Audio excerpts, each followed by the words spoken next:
What's up mga ka-Real Property Finder at Real Property Philippines. Isang mapagpalang araw po sa ating lahat mga ka-farm. Ngayon po ay Agosto 2023. Magandang umaga po. Andito po ako ngayon sa Barangay Danlagan, Lopez, Quezon. May binisita po ako doon ng property na may kabuang sukat na 1.8 hectares. Ito pong property ay along Diversion Road po mga ka-farm. Kaya ito po mga ka-farm, dito po nagsisimula mga ka-farm ang nasabing property.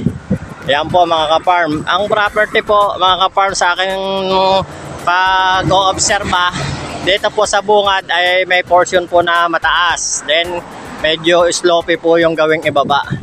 Kanya pong mapapansin mga ka-farm, ito pong property ay napakarami pong puno ng mga hardwood. And then marami pong puno din to ng nyog. At may puno po ng banaba. Ayan, so inyo po mapapansin sa gabi na yan. Ayan po. Ayan pong portion na yan mga ka-farm. Ayan.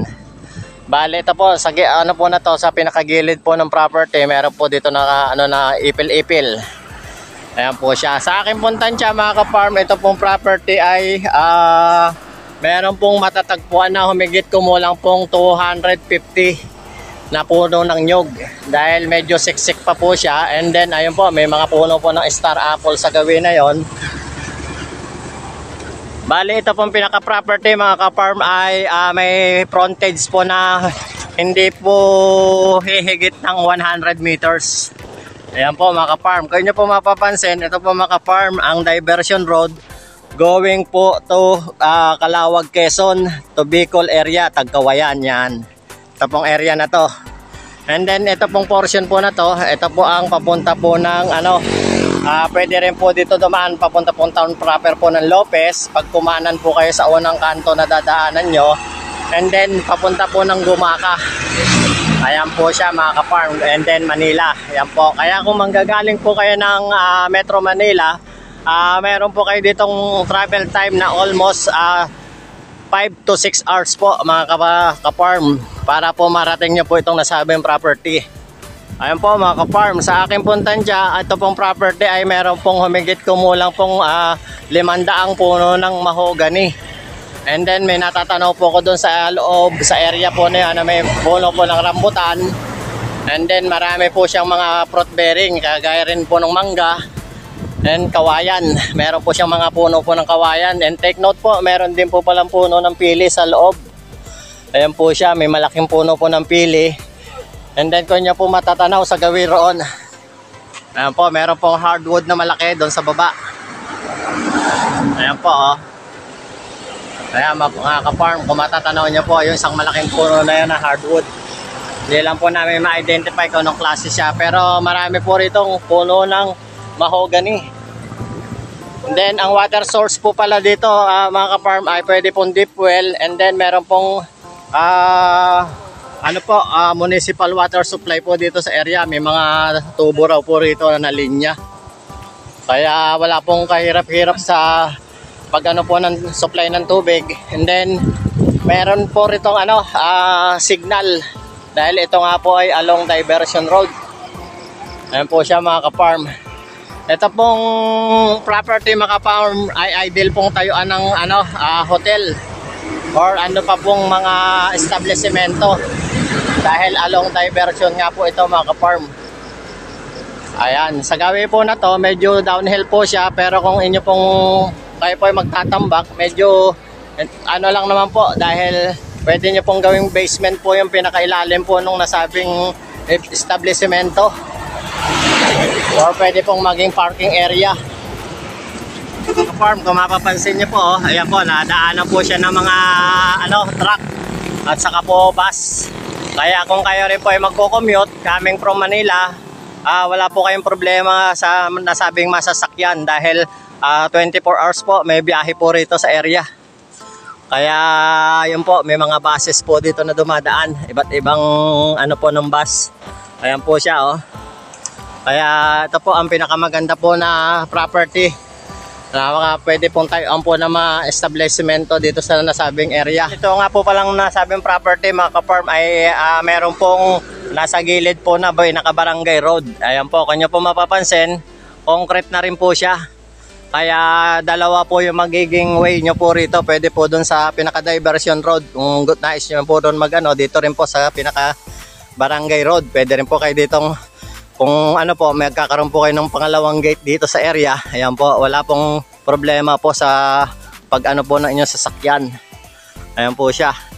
Ito po kung nyo po mapapansin, ayan po yung pagkakadikit-dikit po nung nasabing mahogany na nasa gilid po nitong nasabing hangganan ng property. Oh. Bali yun po ang portion na medyo ano po siya, downhill. Yung pong may nakadalisdis po niya. Dahil ito nga pong pinaka-diversion road ay ano po siya, dinaanan po nung ano, yung gilid po niya. Kaya medyo meron po siyang tambakin sa gilid na to, yung area. Kaya nasa sa ano naman po ito, kung ano pong pinaka-project po ang inyong tatayo dito sa area. Pwede naman pong hindi siya tambakan sa gawin na to. Ayan po, dahil ito po ay medyo ano naman po siya, itong area na to. Mga ka-farm, ang ano po yung pinaka-barangay road. Ayan po, oh. Palabas po siya sa area. Kaya kung dito po kayo magtatayo na nasabing hotel sa pinaka-portion po na to, ayan po, ideal po dito sa area na to. Ayan po siya, oh. Hindi naman po siya ano, slightly ano lang po siya, na downhill po, pero hindi naman po siya matarik.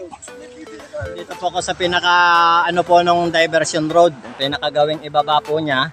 Ito po yung portion na sinasabi ko po na medyo may pagkadalisdis. Ayan po siya mga ka-farm. Ito pong area po na to, ayan, meron po siyang walkway dito sa gawing ibaba. Ayan po, ito po yung area, may mga puno po pala rito ng ano, ano po siya, Madre de Cacao.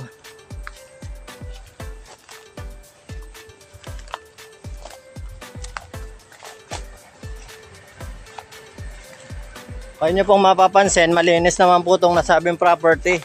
Kaya ito po, oh, may daanan po siya ng tao. Ayan, andito na po ako mga ka-farm sa gawing ibaba nung nasabing property. Yan po, kung nyo po mapapansin, slightly outland po siya mga farm. Slightly upland po dahil nga po dinaanan ng diversion. Kaya ito pong area na to, pwede po siyang tayuan po ng hotel. Yan po itong pinakadalisdis niya. Ayan. Bali, kung mapapansin nyo po, nag-letter S po yung pinakaano ng ano, ng diversion. Pinakakalsada. Mapapansin nyo po, ito po yung pinakabukal nila rito. Ito po yung pinaka-balon na pinagkukunan din po nila rito ng tubig. Ayan po yung gawin po ng gilid po ng barangay road na aking pinakita kanina. And then ito po yung pinaka-gawing ibaba na po nung nasabing property. Ayan po, oh. Ayan po, hindi naman po siya kalaliman mga ka-farm. Nandito po ako sa gawing ibaba. And then papunta po to do sa gawi-gawi roon. Dahil ito po ay may kabuong sukat po na 1.8 hectares. Ayan po, yung pong portion po na to, kasama pa po siya. Ayan po, kung mapapansin nyo po, oh, may puno po siya ng rambutan. Ayan po, ayan po yung puno ng rambutan mga ka-farm. Ayan po mga ka-farm, kung nais nyo po ma-avail po itong nasabing property, tawag lang po kayo sa number na makikita nyo po sa inyong screen at sa WhatsApp Viber po para po sa dagdag katanungan na gusto nyo pong malaman about po sa nasabing property na to. Yun lamang po mga ka-farm, isang mapagpalang araw po muli sa ating lahat at God bless us all po.